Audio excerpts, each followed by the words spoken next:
Hello കൂട്ടുകാരെ, chocolate ice cream ഫാക്ടറിയിൽ നിർമ്മിക്കുന്നത് എങ്ങനെയാണ് എന്ന് നിങ്ങൾക്കറിയോ? നിങ്ങൾ എപ്പോഴെങ്കിലും ടൊമാറ്റോ കെച്ചപ്പ് നിർമ്മിക്കുന്ന പ്രക്രിയ കണ്ടിട്ടുണ്ടോ?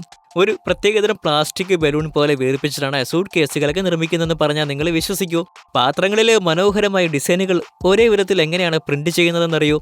അപ്പോൾ ഇന്നത്തെ വീഡിയോയിൽ നമ്മൾ നിത്യജീവിതവുമായി ബന്ധപ്പെട്ട ചില വസ്തുക്കളുടെ നിർമ്മാണ രീതിയെക്കുറിച്ചുള്ള വിശേഷങ്ങളാണ് ഫാക്ടറി ടി വി ഉൾപ്പെടുത്തിയിരിക്കുന്നത് നമ്മുടെ പ്രേക്ഷകർക്കായിട്ട്. അപ്പോൾ നമുക്ക് വീഡിയോ തുടങ്ങാം. ആദ്യമായിട്ട് സൂട്ട് കേസ്. ദീർഘദൂര യാത്രകൾ പോകുന്നവരുടെ സന്തത സഹചാരിയാണ് സൂട്ട് കേസുകൾ. ആദ്യകാലങ്ങളിൽ നിന്നും വളരെ വ്യത്യസ്തമായ മോഡലുകളിലുള്ള ധാരാളം സൂട്ട് കേസുകൾ ഇന്ന് വിപണിയിൽ ലഭ്യമാണ്. എന്നാൽ ഈ സൂട്ട് കേസുകൾ എങ്ങനെയാണ് നിർമ്മിക്കുന്നതെന്ന് നിങ്ങൾക്കറിയോ? കട്ടിയുള്ളതും ബലമുള്ളതുമായിട്ടുള്ള ഒരു പ്രത്യേകതരം പ്ലാസ്റ്റിക് ഉപയോഗിച്ചിട്ടാണ് പുതിയ തലമുറയിലെ സൂട്ട് കേസുകൾ നിർമ്മിക്കുന്നത്. അക്രിലോണിട്രൽ ബ്യൂട്രാട്രീൻ ടെറീൻ പ്ലാസ്റ്റിക് അഥവാ ABS പ്ലാസ്റ്റിക് എന്നാണ് ഇവ അറിയപ്പെടുന്നത് കേട്ടോ. ABS പ്ലാസ്റ്റിക് ഷീറ്റുകളെ അതിന്റെ മെൽറ്റിംഗ് പോയിന്റിന്റെ അടുത്തുള്ള താപനില ഉപയോഗിച്ച് ചൂടാക്കിയതിന് ശേഷം ഒരു ബ്ലോവർ ഉപയോഗിച്ച് ചൂടായ ഷീറ്റിലെ ബലൂൺ പോലെ വീർപ്പിക്കുന്നു. അതിനുശേഷം വീർത്തു നിൽക്കുന്ന പ്ലാസ്റ്റിക്കിന് കീഴേക്ക് സൂട്ട് കേസിന്റെ മോൾഡ് കടത്തിവെച്ച ശേഷം വീർത്തു നിൽക്കുന്ന പ്ലാസ്റ്റിക് ഷീറ്റിൽ നിന്നും വായു തിരികെ സക്ക് ചെയ്യുന്നു. അതോടെ ആ പ്ലാസ്റ്റിക് ഷീറ്റിന് സൂട്ട് കേസ് മോൾഡിന്റെ രൂപം ലഭിക്കുന്നു. ഇത്തരത്തിൽ മോൾഡുകൾ ഉപയോഗിച്ച് നിർമ്മിക്കുന്ന ഭാഗങ്ങൾ കൂട്ടിച്ചേർത്തിട്ടാണ് സൂട്ട് കേസുകളൊക്കെ നിർമ്മിക്കുന്നത്. ഇനി ഗ്ലാസ് മെറ്റീരിയൽസ്.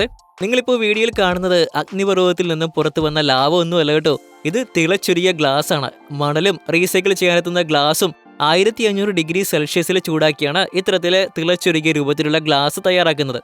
ആ അവസ്ഥയിലുള്ള തിളച്ചൊരുകിയ ഗ്ലാസിനെ അച്ചുകളുടെ സഹായത്തോടെയാണ് ആവശ്യമുള്ള രൂപത്തിലേക്ക് മാറ്റിയെടുക്കുന്നത്. അച്ചുകളുടെ സഹായത്തോടെ ആവശ്യമുള്ള രൂപത്തിലേക്ക് മാറ്റിയ ശേഷം തിളച്ചൊരുകിയ ഗ്ലാസിനെ തണുക്കാനായിട്ട് അനുവദിക്കുന്നു. ഗ്ലാസ് തണുക്കുന്നതിന് മുന്നേ മാത്രമേ അതിനെ ആവശ്യമുള്ള രൂപത്തിലേക്ക് മാറ്റാൻ സാധിക്കൂ. പൂർണ്ണമായിട്ട് തണുത്ത് കഴിയുമ്പോൾ ഉപയോഗിച്ച അച്ചിന് അനുസൃതമായ രൂപം ഗ്ലാസിന് കൈവന്നിരിക്കും. ഇനി ചോക്കോബാർ. കുട്ടികൾക്കും മുതിർന്നവർക്കും വളരെയേറെ ഇഷ്ടമുള്ള ഒരു ഐസ്ക്രീമാണ് ചോക്കോബാർ. നിങ്ങളിൽ മിക്ക ആളുകളും വിവിധ കമ്പനികൾ നിർമ്മിച്ച ചോക്കോബാർ ഐസ്ക്രീം കഴിച്ചിട്ടുണ്ടാവും അല്ലേ? എന്നാൽ അവ എങ്ങനെയാണ് നിർമ്മിക്കുന്നത് നിങ്ങൾക്കറിയാമോ? ആദ്യം ഫാക്ടറിയിൽ ആവശ്യമായ ചേരുവകളൊക്കെ ചേർത്ത് ഐസ്ക്രീം ഉണ്ടാക്കിയെടുക്കുന്നു. ഇങ്ങനെ ഉണ്ടാക്കിയെടുത്ത ഐസ്ക്രീം അതിനുശേഷം ഒരു സ്ലൈസിംഗ് മെഷീനിലേക്ക് കടത്തിവിടുന്നു. ആ മെഷീൻ ചോക്കോബാറിന് ആവശ്യമായ അളവിൽ ഐസ്ക്രീം സ്ലൈസ് ചെയ്തെടുക്കുന്നു. സ്ലൈസ് ചെയ്യുന്നതിന് ഇടയിൽ തന്നെ ചോക്കോബാറിന്റെ സ്റ്റിക്കും ഐസ്ക്രീം സ്ലൈഡിൽ ഉറപ്പിക്കുന്ന സംവിധാനവും ആ മെഷീനിൽ തന്നെ ഉണ്ട് കേട്ടോ. അടുത്ത ഘട്ടത്തിൽ സ്ലൈസ് ചെയ്ത ഐസ്ക്രീം പീസുകളെ ലിക്വിഡ് ചോക്ലേറ്റിൽ ഡിപ്പ് ചെയ്യുന്നു. അതിനുശേഷം തയ്യാറാക്കുന്ന ചോക്കോബാറിനെ നന്നായിട്ട് തണുപ്പിച്ച ശേഷം പാക്ക് ചെയ്താണ് വിപണിയിലേക്ക് എത്തിക്കുന്നത്. ഇനി ഡിസൈനർ പ്ലേറ്റ്. പല ഡിസൈനുകളിലുള്ള ധാരാളം പാത്രങ്ങൾ നമ്മുടെയൊക്കെ വീടുകളിൽ ഉണ്ടാകും അല്ലേ? അവയിലൊക്കെ ഇത്ര മനോഹരമായ രീതിയിൽ എങ്ങനെയാണ് ഡിസൈൻ ചെയ്യുന്നതെന്ന് നിങ്ങൾ എപ്പോഴെങ്കിലും ചിന്തിച്ചിട്ടുണ്ടോ? പല ഡിസൈൻസിൽ പ്രിന്റ് ചെയ്യപ്പെടുന്ന പാത്രങ്ങളിൽ നിന്നും ആ ഡിസൈനുകൾ എത്ര കഴുകിയാലും ഇളകി പോവുകയില്ല. അത്രയ്ക്ക് ഉറപ്പുള്ള രീതിയിലാണ് അവയിൽ ഡിസൈൻ ചെയ്യുന്നത്. പാഡ് പ്രിന്റിംഗ് എന്ന പ്രിന്റിംഗ് ടെക്നിക്ക് ഉപയോഗിച്ചിട്ടാണ് ഇത്തരത്തിലെ പാത്രങ്ങളിൽ ഒരേപോലെ ഡിസൈൻ ചെയ്യുന്നത്. അതിനായിട്ട് ഉപയോഗിക്കുന്ന പ്രത്യേകതരം പ്രിന്റിംഗ് മെഷീനാണിത്. മെഷീനിൽ ഘടിപ്പിച്ചിരിക്കുന്ന സിലിക്കൺ പാഡ് പാത്രത്തിൽ ഡിസൈൻ ചെയ്യാൻ ഒരു ഗ്ലാസിന് മുകളിൽ ഡിസൈനായി തയ്യാറാക്കുന്ന നിറങ്ങൾ ഒപ്പിയെടുത്തതിന് ശേഷം പാത്രത്തിൽ പ്രിന്റ് ചെയ്യുന്നു. ഇത്തരത്തിലാണ് പാത്രങ്ങളിൽ ഡിസൈനുകൾ പ്രിന്റ് ചെയ്യുന്നത് എന്ന് നിങ്ങൾക്ക് ഇപ്പോൾ മനസ്സിലായി കാണുമല്ലോ അല്ലേ? ഇനി കെച്ചപ്പാണ്. ലോകം മുഴുവനുള്ള ഭക്ഷണപ്രേമികൾ ഫാസ്റ്റ് ഫുഡുകൾക്കൊപ്പം രുചിയോടെ അകത്താക്കുന്ന ഒന്നാണ് കെച്ചപ്പുകൾ. നമുക്ക് എല്ലാവർക്കും അറിയാം കെച്ചപ്പ് നിർമ്മിക്കുന്നത് പ്രധാനമായിട്ട് ഉപയോഗിക്കുന്ന ചേരുവ തക്കാളിയാണെന്നല്ലേ? പക്ഷെ തക്കാളി എങ്ങനെയാണ് കെച്ചപ്പായിട്ട് മാറുന്നത് എന്ന് പലർക്കും അറിയില്ല. വലിയ തോട്ടങ്ങളിൽ നിന്നും വിളവെടുക്കുന്ന തക്കാളികൾ ശേഖരിച്ച ശേഷം അവ ഫാക്ടറിയിൽ എത്തിച്ച് നന്നായിട്ട് കഴുകിയെടുക്കുന്നു. അതിനുശേഷം ആ തക്കാളികൾ തക്കാളി പേസ്റ്റിന്റെ രൂപത്തിലാക്കിയെടുക്കുന്നു. കെച്ചപ്പിൽ തക്കാളി പേസ്റ്റ് പോലെ തന്നെ പഞ്ചസാര, വിനേഗർ, ഉപ്പുവെള്ളം, സുഗന്ധവ്യഞ്ജനങ്ങൾ എന്നിവയും ചേർക്കുന്നു.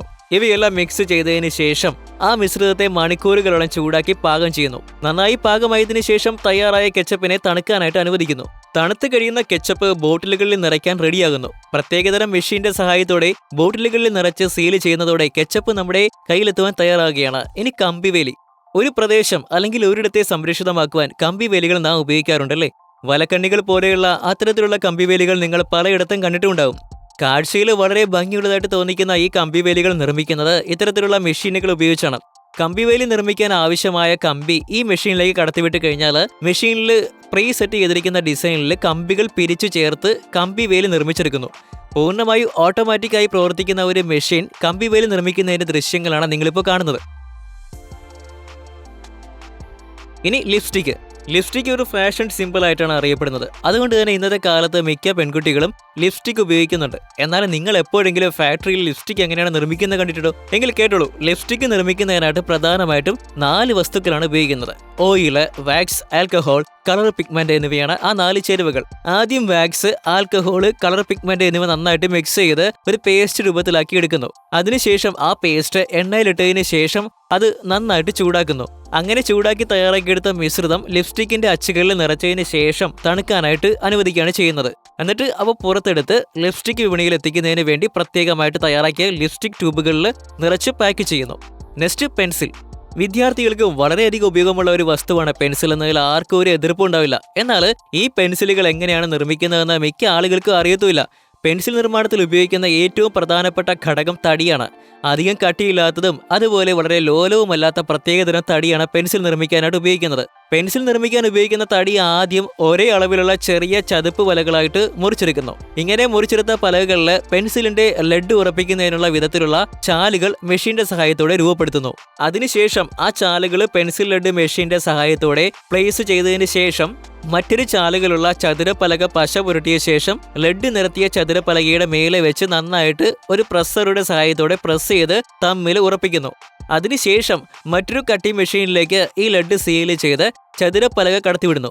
ആ മെഷീൻ ആ സീൽ ചെയ്ത ചതുരപ്പലകയെ പെൻസിലുകളായി മുറിച്ച് മാറ്റി അതിന് പെൻസിലിന്റെ ആകൃതി നൽകുന്നു. കട്ട് ചെയ്ത പെൻസിലുകൾക്ക് മറ്റൊരു മെഷീന്റെ സഹായത്തോടെ നിറം നൽകുകയും അതിനുശേഷം ആയ പെൻസിലുകളിൽ കമ്പനിയുടെ പേര് പ്രിന്റ് ചെയ്യുകയും ചെയ്യുന്നു. ഇനി ഷൂസ് കേട്ടോ. നിങ്ങളിപ്പോൾ വീഡിയോയിൽ കാണുന്ന തരത്തിലുള്ള ഷൂസ് നിങ്ങളിൽ പലരുടെയും കൈകളിലൊക്കെ ഉണ്ടല്ലേ? അല്ലെങ്കിൽ നിങ്ങൾ ഇവയെ എവിടെയെങ്കിലും കണ്ടിട്ടെങ്കിലും ഉണ്ടാവും എന്നുറപ്പാണ്. കാണാൻ വളരെ ഭംഗിയുള്ള ഈ ഷൂസുകൾ മെഷീന്റെ സഹായത്തോടെ മാത്രമാണ് നിർമ്മിക്കാൻ കഴിയുക എന്നാണ് മിക്കവരും കരുതുന്നത്. എന്നാൽ ഈ ഷൂസുകൾ വേറെ കൈകൊണ്ട് നിർമ്മിക്കുന്ന കമ്പനികളും ഉണ്ട്. ഇപ്പോൾ നിങ്ങൾ ഈ കാണുന്ന വീഡിയോ അതേപോലെ ഒരു കമ്പനിയിൽ ഹാൻഡ് മെയ്ഡായിട്ട് ഷൂസ് നിർമ്മിക്കുന്നതിന്റെ ദൃശ്യങ്ങളാണ്. ഷൂസിന്റെ വിവിധ ഭാഗങ്ങൾ കൃത്യമായ അളവിൽ കട്ട് ചെയ്തെടുക്കാൻ കട്ടിംഗ് മെഷീനുകൾ ഉപയോഗിക്കുന്നു. എന്നല്ലാതെ ബാക്കി എല്ലാ ഷൂ നിർമ്മാണ പ്രവൃത്തികളും കമ്പനി ജീവനക്കാർ സ്വന്തം കൈകൊണ്ടാണ് ചെയ്യുന്നത്. എന്തായാലും ഷൂസുകൾ നിർമ്മിക്കുന്നത് പൂർണ്ണമായിട്ടും മെഷീനുകൾ ഉപയോഗിച്ച് മാത്രമല്ല എന്ന് ഈ വീഡിയോ കണ്ടപ്പോൾ നിങ്ങൾ മനസ്സിലായി കാണും അല്ലേ എന്ന് വിശ്വസിക്കുകയാണ്. ഇനി എഗ് ബ്രേക്കിംഗ് ഇൻ ബേക്കറി. മിക്ക ബേക്കറി പലഹാരങ്ങളുടെയും പ്രധാന ചേരുവകളിലൊന്നാണ് മുട്ട.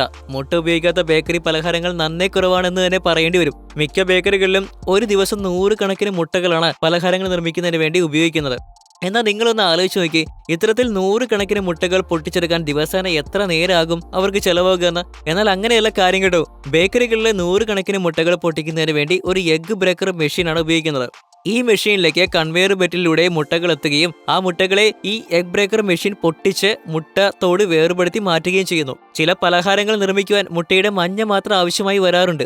ഇത് വേർതിരിച്ചെടുക്കാനുള്ള സംവിധാനം ഈ മെഷീനിലുണ്ട് കേട്ടോ. മുട്ടത്തോട് മാറ്റിയതിന് ശേഷം ഈ മെഷീൻ മുട്ടയുടെ വെള്ളയും മഞ്ഞയും ആവശ്യാനുസരണം ഇത്തരത്തിൽ വേർതിരിച്ചെടുക്കുന്നു. അപ്പോൾ ഇന്നത്തെ വീഡിയോ നിങ്ങൾക്ക് ഉപകാരപ്രദമായി എന്ന് വിശ്വസിക്കുകയാണ്.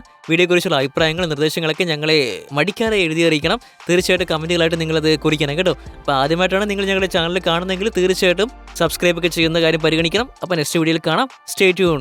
Factory TV for the wonderful factory making videos.